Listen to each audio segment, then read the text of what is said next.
4-hour presentation. But I'm going to tell you right now, I'm going to give the same exact presentation that I was planning on giving, which includes an obnoxious amount of Q&A. So, have your questions ready. Normally I say you're not allowed to leave the room if you don't have your question ready. I don't know what the fuck I'm going to say here, but anyway. I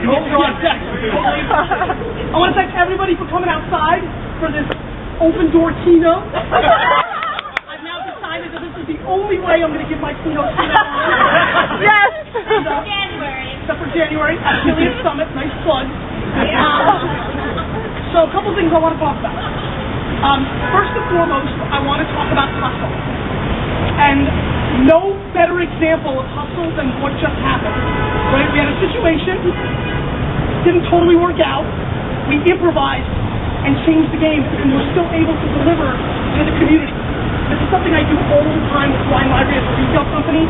When a lady ordered a case of Beringer White Zinfandel in December 2 years ago in Westchester, and FedEx fucked it up, and she called the store complaining that we were going to ruin her Christmas because she didn't have her Beringer White Zinfandel during a hailstorm while everybody was in chaos trying to figure out what to do. I just grabbed the case and drove to her house. That's caring about your community. This tonight, instead of saying, oh, fuck it, nobody paid for tickets tonight, it's not like anybody really lost anything, National and I were upset. We wanted to come through. We didn't want people to schlep over here today and just for a meetup. That's not what was presented to you. So we went fucking outside, and now we're going to crush a keynote for you. Woo! Let me tell you what one of the things that's going through my mind. A lot of people are talking about the economy, how it blows, how it sucks, how people are scared, people are spending cash, all that bullshit. Fundamentally, to me, what's going to happen over the next 24 months is going to be the biggest opportunity in our space created. I'm going to tell you why. Social media, or whatever the fuck you want to call it, is mature. It's still a baby, but it's more mature than people realize. It's definitely a baby, but it's mature. Like a baby with a mustache, right? So, what you have to understand is this. Major companies, a lot of companies, are not going to spend money in social media right now. They're scared, they're cutting, and the first thing they're going to cut is things they don't understand. And so they're going to cut some social media opportunities, which is going to hurt some of your businesses because your business is built on advertising. I understand. However, what you need to understand is the fact that these major corporations, that they're not jumping into this space head first, is the single biggest opportunity for you, whether you're a content provider, whether you're looking to monetize, whether you're a middleman trying to broker deals. The longer the people that already have established relationships in the market stay away from this zone, from this kind of product, the more opportunity you have in gaining brand equity. Had the Wine Spectator or Robert Parker or the Wall Street Journal jumped into online video when I did, there's a very good chance that I would have not had the ability to gain all the momentum I did with all the wine people in the States. But because they kept to the sidelines, that allowed me to grow bigger, stronger, and more powerful. It's kind of like Yelp. How many people here in this crowd know what Yelp is? Raise your hand. Yelp, in a 36-month period, has substantially debt and hurt the Zagat brand. How many people here know what Zagat is? Zagat now is playing catch-up. A 25-year-old business, $50-60 million business, playing catch-up. What you have to understand is that the internet fundamentally has changed the barrier of entry to compete with companies. The cost now to build a business is your time, not your pocketbook. Because the gatekeepers, the newspaper, the radio, the producers, because they're not in control anymore. Because a clown like me can put a camera in his office in New Jersey, start drinking wine, and build brand equity, and nobody can stop me? Nobody? That's a major, major shift in what's going on. Advertisers that are not coming to your space yet and are not getting it will come. Because advertisers are very simple. Brands are very simple. They go where eyeballs go. Right? And eyeballs, my friends, are shifting. As a matter of fact, I was in a taxi cab just now and I'm told phone number. I want to buy ad revenue. I want to buy Wine Library TV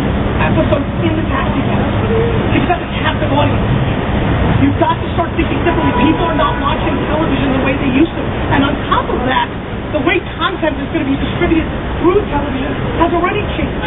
If you don't see what's going on with Apple TV and what's going to happen with this TiVo, Netflix deal, and what's going on with Dios, Time Warner, Comcast, in 24 months, you're going to go to channel 999 on Comcast and search any content you want on the internet and watch it on your television.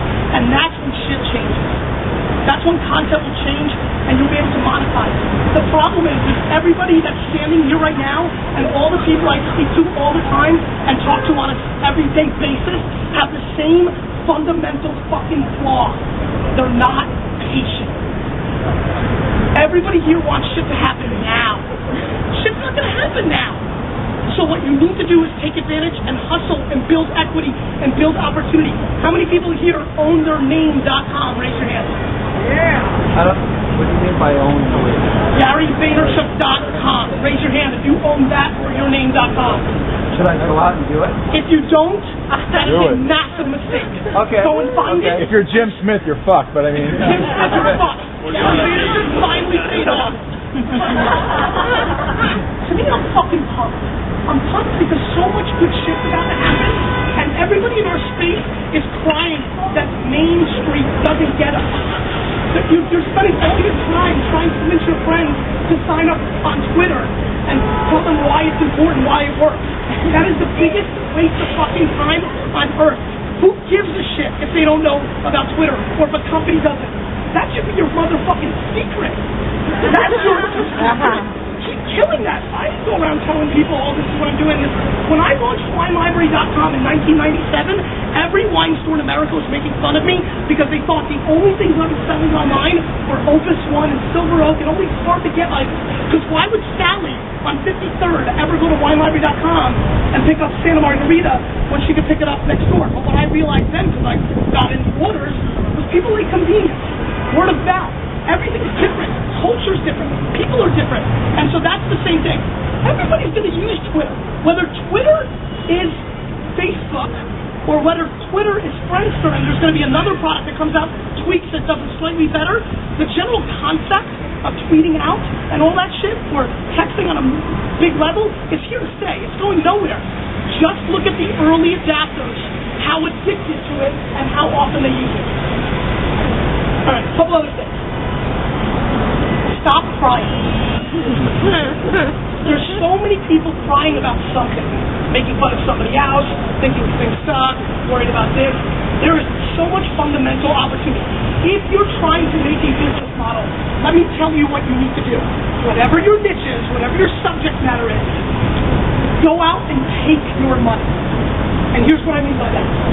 If you've got a niche website, you've got to go to Google. How many people here have heard of Google? You've got to go to Google and you've got to type in the name or the keywords in your space. For me, that would be wine, and then it would be Cabernet, Chateau Margaux, things like that. Any company that has a box on the right side, spend money.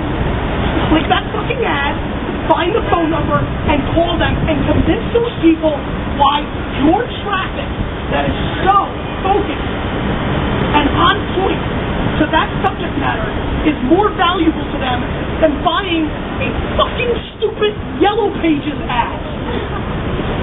It's there. You just got to take it. There's so much opportunity. The time is now. Anybody who looks at a 17, how many people here have a brother or sister or somebody they're very close to that is of the age of 14 to 18? Raise your hand. Watch those fuckers. They're the ones that are going to tell you what's going to happen. It is clear as day that they are not going to be watching television. And I promise you one thing, advertisers are not going to be spending $80,000 for a full-page ad in Sports fucking Illustrated. There's no value in that. And they're realizing that, and they're going to shift, and they're going to put their money elsewhere. And no matter what you do, you need to position yourself to be in that. Whether you're a content provider or a middleman or doing the buying for a product, and start talking about it. A lot of you work for companies. When I consult for companies, I get a lot of the same shit. Yeah, but I have a muzzle.